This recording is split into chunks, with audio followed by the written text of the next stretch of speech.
Good afternoon, everyone. This is a new pattern that I've come up with here recently. If you notice the shape of the blade here, it's wide at the end and tapers back down towards the handle.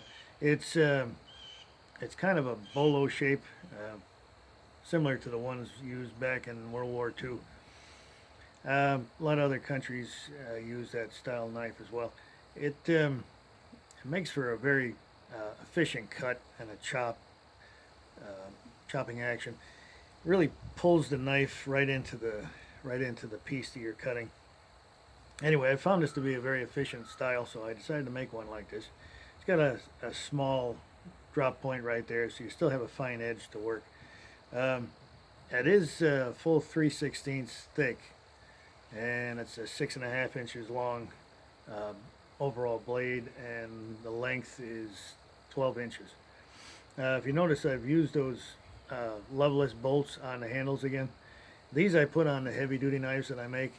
I explained this in another video I had.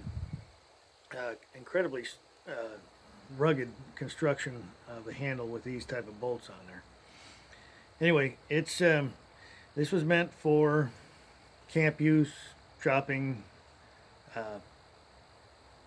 defense actually, if need be. And I call it the St. Lawrence Expedition knife.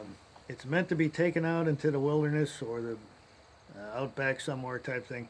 It's something to rely on, a knife that you can rely on. That'll take a beating and do what you need of it. I made it a Dangler strap on here. Okay, this can be taken off. It's completely optional. This of course goes on your belt and slips in. But I have a Chicago screw right at the bottom there, so you can take that off if you don't like this. And that's a hand forged brass D-ring as well. So that could just slide down and you can put it back on the belt. But it's a big knife. It's all there. A lot of guys don't like having a heavy knife on their hip like that, up high. That's what the Dangler's there for. It works pretty good. If I can get it to snap back again. There we go. Anyway, full welt, of course, double stitched like all my knives. A little fancier maybe with the little more old type classic shape.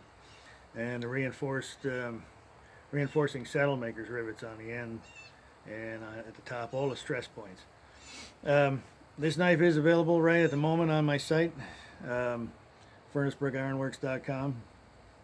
And if you'd like to join the wait list on my site as well, I typically try to make up extra knives 2 or 3 times a month. You can join the site, and you'll be notified by email when I have new ones available at that time. You can also custom order a knife there as well. This one isn't a typical pattern that I have for custom order. I may do that at some point if it turns out to be a popular style. I like it again. It's got the Kephart handle that I've described in the other knife videos that I've made. It's got that built-in thing. See, it keeps your hand from sliding up there. Really comfortable shape to it. And as I say, that profile of the knife there is very efficient when cutting. Anyway, if you like what you see here on this video, please consider subscribing to my YouTube channel.